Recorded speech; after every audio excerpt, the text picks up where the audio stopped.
Hello everyone, অনন্যাস ক্রিয়েশনে তোমাদের সবাইকে স্বাগত জানাই।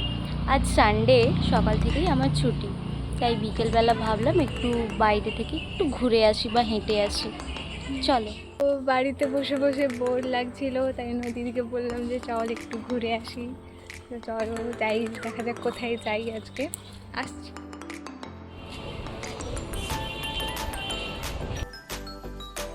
আমরা বেরিয়ে পড়েছি। এই রাস্তার ওপারেই হচ্ছে স্টেশন। আমাদের বাড়ি থেকে স্টেশন যাওয়া মাত্র 5 মিনিটের হাঁটা পথ, তাই ভাবলাম ওই কাছাকাছি ঘুরে আসি। এই যাচ্ছি, ওই দূরে দেখো একটা কৃষ্ণচূড়া গাছ, কি দারুণ লাগছে। তাই ওখানে একটু দাঁড়িয়ে একটু ছবি টবি তুলে নিলাম, একটু ক্লিপ মেরে নিলাম, তারপরে আবার শুরু করেছি হাঁটা। এইবার আমাদের এই কৃষ্ণ মন্দির, ওইটা হলো আমাদের কৃষ্ণ মন্দির।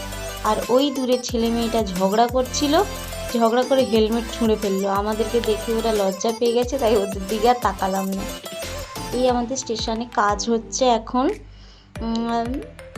পার্ক টার্ক করবে হয়তো নতুন করে, সেই জন্যেই এই হলো আমাদের প্ল্যাটফর্ম। দেখো আশেপাশটা।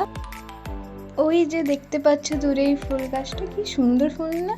তোমরা যদি ফুলটার নাম জেনে থাকো তাহলে অবশ্যই কমেন্টে জানাবে। আমাদের স্টেশনের আশেপাশে খুব সুন্দর সুন্দর গাছপালা লাগানো রয়েছে। আর এই যে দেখতে পাচ্ছ কৃষ্ণচূড়া ফুল, ওটা নিয়ে ও কেক মারছিল, ও নিজেকে হিরোইন মনে করছিল, তাই জন্য ভাবলাম ক্যামেরাটা অফ করে দিই, আর বুঝতেও পারিনি।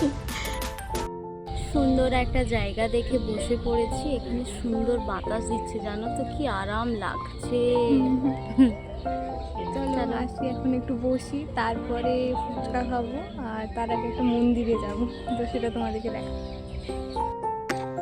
স্টেশনে এসেছি আর ট্রেন দেখাবো না, সেটা কি হয়? তাই দেখো একটু ট্রেনের লোকগুলো আমাদেরকে দেখে কি ভাবছিল জানো তো, আমরা পাগল।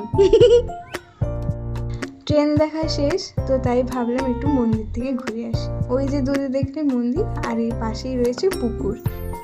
আমরা মন্দিরে এসে সেই নিরাশ, কারণ এত তাড়াতাড়ি গেট খোলেনি। আমাদের সাথে এটা হয় জানো তো, সব সময় দেখেছি, কিন্তু কিছু করার নেই। তোমরা এভাবেই একটু দেখে নাও, এটা শিব মন্দির। তো মন্দির থেকে বেরিয়ে ভাবলাম একটু ফুচকা খাওয়া যাক, তাই ফুচকা খেয়ে নিলাম, আইসক্রিম খেলাম।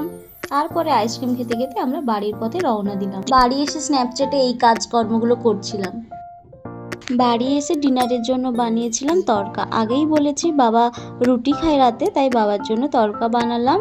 রেসিপিটা জানতে চাইলে আমার চ্যানেলে রেসিপিটা আপলোড করা আছে, একবার চেক করে নিও। একেবারে ডিনার কমপ্লিট করে তোমাদের সাথে কথা বলতে এসেছি। আশা করছি তোমাদের ব্লগ খুবই ভালো লাগবে। আমি আমার মতো করে চেষ্টা করছি, কারণ ফার্স্ট আমি নতুন ব্লগ করা শুরু করেছি, তাই অনেক ভুল ত্রুটি হয়তো হচ্ছে। যাই হোক, তোমরা একটু ম্যানেজ করে নিও। আর নেক্সট ব্লগ খুবই ইন্টারেস্টিং হতে চলেছে, কারণটা এখন বললাম না, পরেই বলবো। Okay, thank you for watching, by.